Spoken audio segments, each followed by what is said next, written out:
What's up, and welcome back to the AWS Weekly Recap.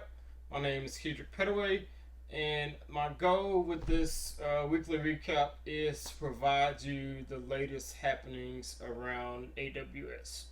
So let's jump right in. Our story for today is from GeekWire, and the headline reads Amazon Web Services cuts hundreds of jobs in sales, training, and physical stores tech group.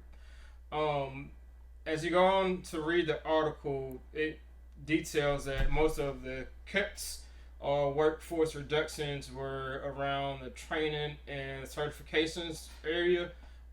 This could impact how people get certified.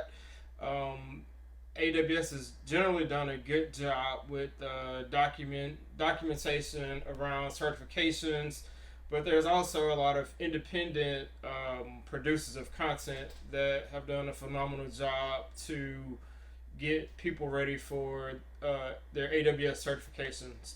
I'm currently studying for one myself, so I'm familiar with several of the resources out there.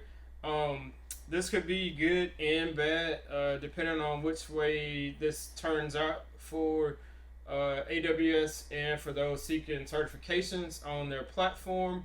I guess we'll just have to wait and see.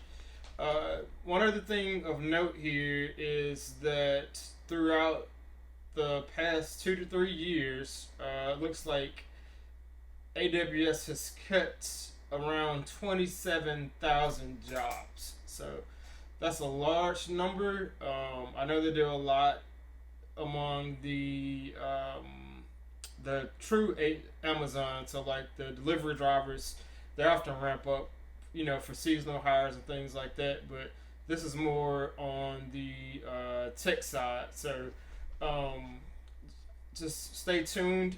Also, a thing to note is that with these job cuts, if you are an investor in AWS, this could be good news for you because typically when workforce gets reduced, the stock price tends to rise. So just stay tuned to that. And that's really it for today's episode. So I hope this was beneficial to you. If it was, please continue to like, share, and subscribe. Thank you for watching.